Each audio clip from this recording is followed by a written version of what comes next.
이 시간에는요, 성균관대학교 2번, 3번 문제 유형을 살펴보도록 하겠습니다.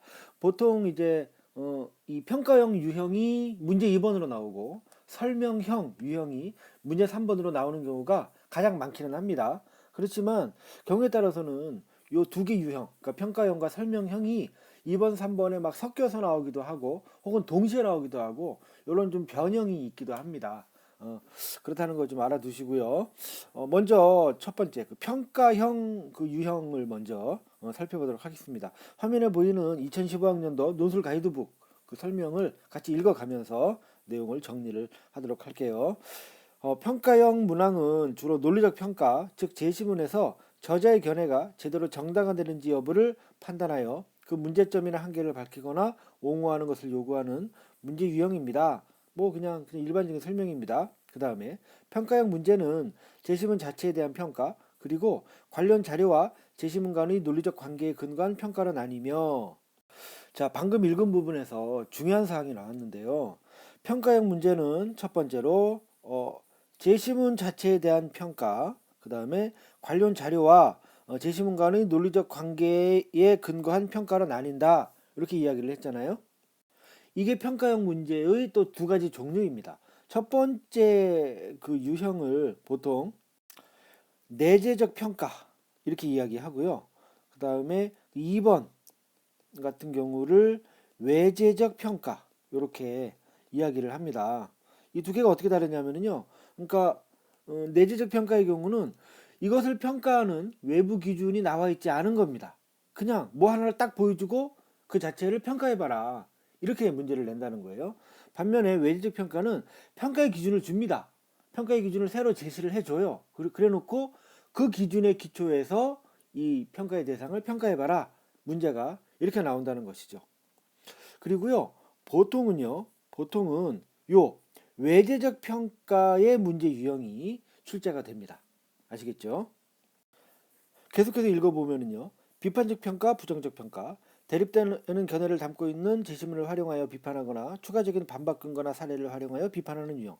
아무튼 평가는 평가인데 비판적으로 평가한다 그 얘기죠. 그 밑에 옹호적 평가, 제시문을 지지하는 근거나 사례를 활용하여 주장을 옹호하는 유형. 그러니까 평가의 경우는 당연히 비판적으로 나쁘다 이렇게 하는 경우가 있겠고, 또 좋게 좋다 이렇게 평가하는 경우가 있겠죠. 근데 이렇게 나누는 거는 그렇게 크게 의미가 있는 분류는 아니고요. 좀 전에 이야기했던 요 두 가지 외재적 평가와 내재적 평가와 외재적 평가 이렇게 나누는 게 중요합니다. 밑에 문제 질문 그 실제 사례를 확인해 볼게요. 첫 번째, 아래의 보기 1에 소개된 사회적 기업의 지속 가능성을 문제 1의 두 입장 각각의 근거에서 평가하시오. 자, 구조가 이렇게 되는 거죠. 보기 1에 이제 뭔가 소개가 됐어요. 그렇죠? 보기 1에 뭐 사회적 기업의 지속 가능성, 뭐 보기 1에 뭔가 소개가 된 게 있는데 그거를 문제 1의 두 입장 각각에 근거해라. 그냥 각각의 입장을 A, B라고 해봅시다. A의 입장에서 평가해보고 B 입장에서 평가해보라. 이렇게 되는 거죠. 그렇죠? 그렇다면 이 문제 유형 아까 내재적 평가와 외재적 평가로 나눈다고 했을 때 어디에 해당하죠? 외재적 평가에 해당하죠. 그렇죠? 그러니까 요 부분이 판단의 기준이 되고요. 그 다음에 이 부분이 그 판단, 평가의 대상이 되는 거죠. 따라서 이런 문제는 어떻게 해야 되느냐? 그러니까 이제 다시 말해서 외재적 평가의 그 해결 방법에도 해당이 되겠는데요. 우선 기준을 해석해야 됩니다.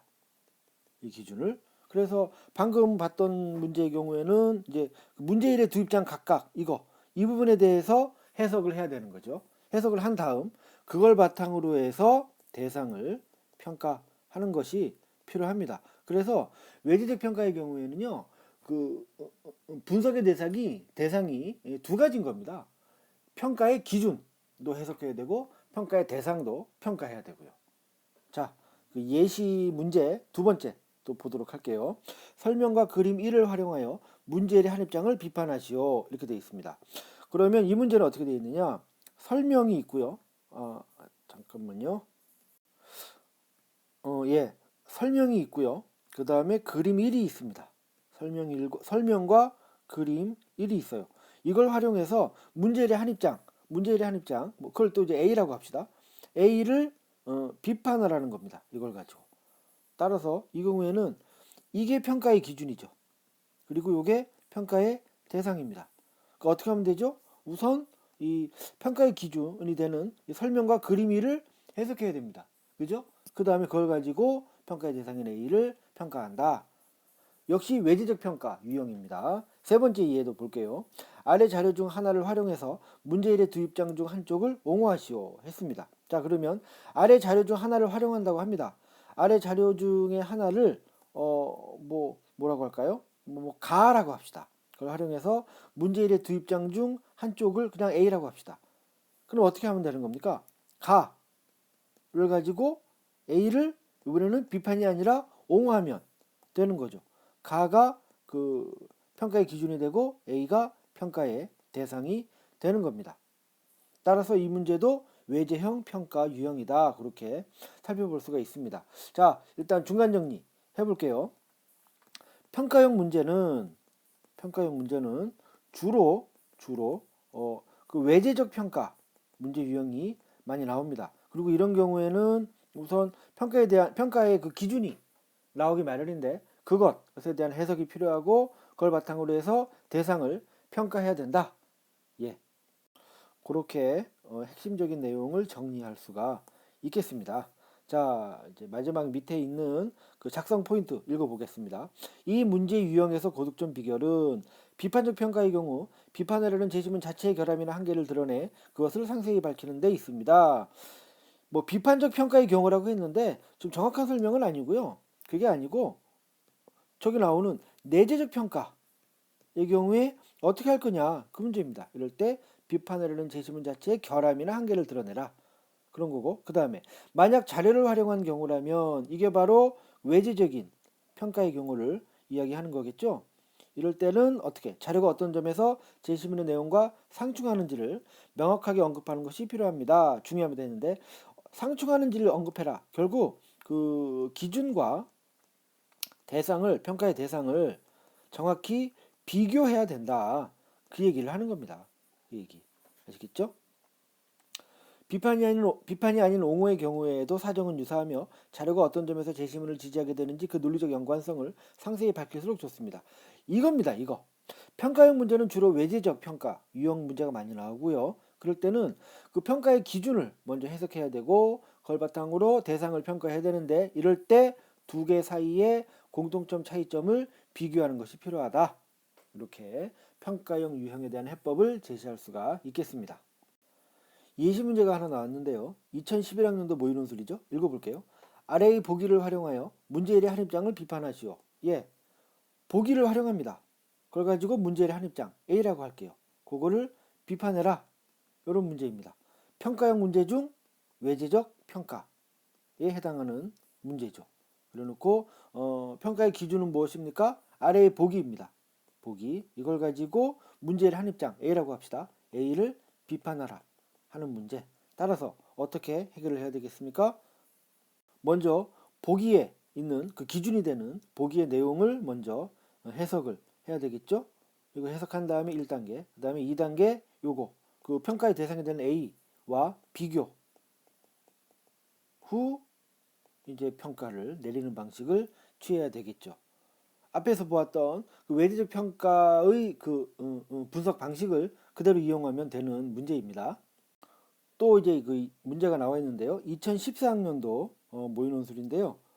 이 경우에 2014학년도 모의논술인데요. 이 경우 또 읽어볼게요. 아래의 자료들은 공통적으로 문제일의 두 입장 중 한 입장을 지지한다고 볼 수 있다. 아래 자료들의 특징을 서술하고 그것이 왜 그 입장을 지지하는지 상세히 설명하시오 해서 자 판단의 기준이 어떤 것이겠습니까?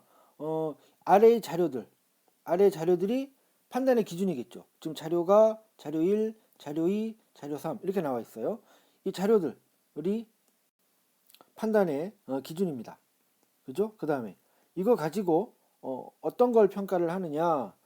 그 문제일의 두 입장 중 한 입장이죠. 문제일의 두 입장 중 한 입장 A라고 합시다. A를 판단의 대상으로 삼고 있는 것이죠. 그래서 자료들이 A를 옹호, 지지하게 되는 겁니다. 판단의 기준, 판단의 대상. 자, 정리할게요. 자료들이, 아이고야, 이게 움직였네요. 자료들이 판단의 기준이고요. 그걸 바탕으로 A를 지지하라는 문제입니다. 그러면 어떻게 문제를 풀어야 되겠습니까? 일단 자료들을 해석해야죠. 자료. 결국 여기 이 자료들이요. 이 자료들. 여기 있는 이 자료들을 해석해야 되는 거죠.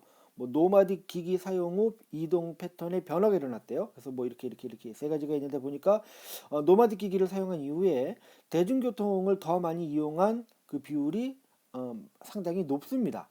뭐 이런 것들을 전부 다 쭉 해석을 해야 됩니다. 그런 다음에 그걸 바탕으로 해서 그 앞에 있는 그 1번 문제 제시문들 중 한 가지 입장을 지지하는 내용을 밝혀주면 되는 것이죠. 역시 평가형 문제 중에 평가형 그 문제 중에 외제적 평가에 해당하는 문제라고 할 수가 있는 거죠. 제가 아까 이야기했지만 그 평가형 문제는 웬만하면 외제형이 나옵니다. 웬만하면. 왜냐하면요, 내재적인 평가는 사실 좀 어렵거든요. 어렵고 또 채점할 때도 좀 어렵습니다.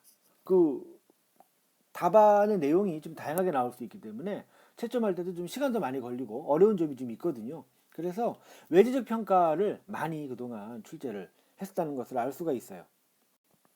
이렇게 해서 그 평가형 유형을 살펴봤고요. 이제 설명형 유형을 살펴볼 건데요. 이 설명형 유형은 평가형 그 유형하고 사실은 구조가 똑같습니다.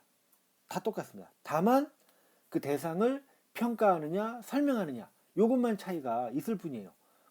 그래서 이게 아까 제가 이 설명 초두에 이야기했던 것처럼 이 평가형과 설명형이 이렇게 섞여 갖고 문제가 출제되기도 한다 했었잖아요.